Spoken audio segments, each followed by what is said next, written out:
KC자의 자산운용의 정 실장입니다. 오늘 정 실장의 무한답변 5번째 시간인데 어떤 질문이 들어와 있는지 한번 보겠습니다. 이번에 정부에서 세법 개정안을 냈는데 해설 한번 부탁드려도 될까요?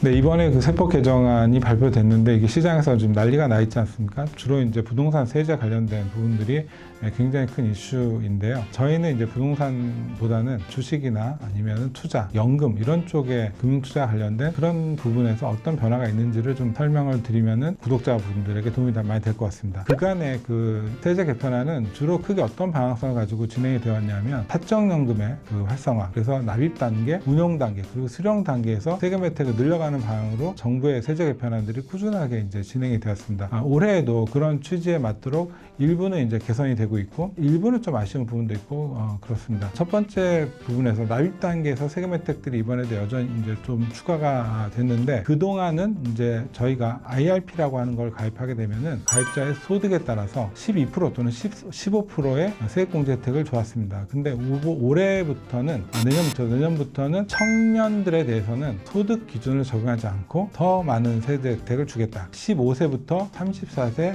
이하의 청년들이 가입하는 IRP에 대해서는 소득과 무관하게 15%, 지방세 포함하면 16.5%를 세액공제 해주겠다. 이렇게 이제 바뀌었습니다. 이 부분은 청년들의 그 노후 준비에 큰 도움이 될 것이다. 이렇게 생각해서 아주 좋은 조치다. 이렇게 생각이 됩니다. 그 다음에 이제 두 번째가 연금계좌의 추가 납입 대상을 확대한 건데요. 그간에는 연금계좌에 납입 한도가 1년에 1,800만 원이라는 제한이 있었어요. 이 제한을 약간 비켜놔서 추가로 넣을 수 있는 방법들이 있었는데 그게 크게 보면은 세 가지가 있었습니다. 고령가구의 주택 양도 차액 1억까지, 그 다음에 기초연금 수급자의 부동산 양도 차익 1억, 그리고 일반 ISA의 만기 전환금을 연금 계좌로 넣을 수 있도록 했고요. 이때 이제 어떤 경우에는 추가적으로 이제 세액 공제를 해주는 그런 이제 혜택들을 주었습니다. 여기에 내년부터는 추가로 BDC, 그러니까 생산적 금융 IS에 대해서는 만기 전환금을 추가로 넣을 수 있도록 이렇게 세제가 또 바뀌게 됩니다. 연금 계좌로 넣을 수 있는 한도를 넘어서 더 넣을 수 있는 경로들을 좀 더 많이 만들어놨다. 그렇게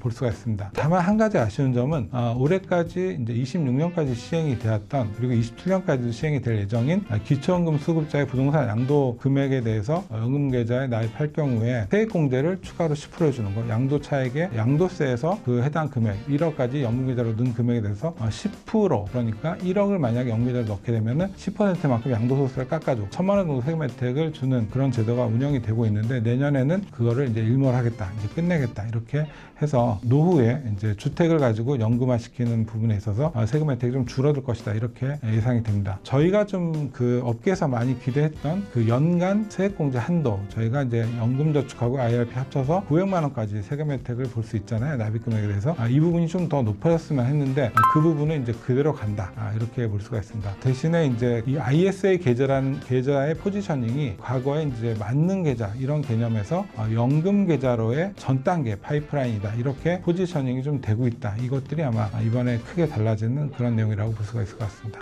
이번에 주된 이제 개편의 아주 핵심적인 내용이 뭐냐면 ISA 계좌가 하나 신설이 되는 부분인데 이 부분을 좀 살펴보도록 하겠습니다. 기존의 일반 ISA라고 하는 거는 이제 유지가 될 거고, 그 다음에 이제 새로 생기는 게 생산적 금융 ISA라는 것이 신설이 됩니다. 특히 이제 청년형 ISA라는 것이 신설이 되는데 과연 얼마나 이제 세금 혜택을 주는지 이 부분을 좀 살펴보면 가입 대상은 이제 19세 이상 거주자고, 그리고 이제 이자 소득, 배당 소득의 전액 비과세가 된다. 이게 큰 장점이 됩니다. 청년형 같은 경우에는 납입 금액에서 10% 금액에 대해서는 또 소득 공제까지 추가를 해준다. 그러니까 세대 혜택을 넣을 수 있는 만큼 최대로 넣어드리겠다. 이게 이제 정부의 입장인 것 같습니다. 그런데 이 생산적 금융 IS에 좀 큰 맹점이 이제 하나가 있습니다. 뭐냐 하면 투자 대상에 제한이 있다는 거예요. 투자 대상이 국내 주식, 그 다음에 국내 주식형 펀드, 그리고 국민성장 펀드, 그 다음에 BDC 이런 데 투자할 수 있도록 이렇게 바뀌게 됩니다. 국내형에다 투자할 수 있게,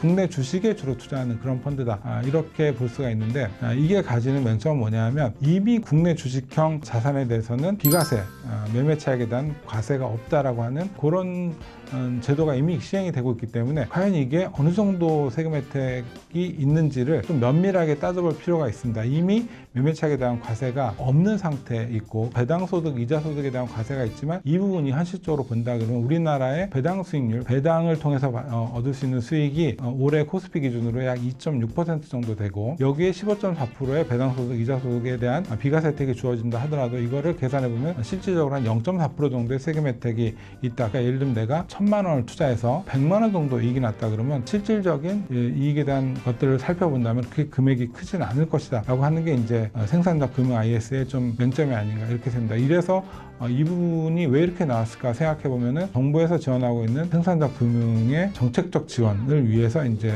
많은 사람들의, 많은 이제 국민들의 참여를 의도하기 위해서 이렇게 만들어지지 않았나 생각이 되는데 실질적으로 이제 과세가 많이 발생하는 해외 주식형, 예를 들면 나스닥 ETF라든지 이런 데 투자했을 때 발생하는 세금들에 대한 혜택들은 이번에 새로 신설되는 분에서는 기대하기가 어렵다고 하는 게 좀 아쉬운 점이다.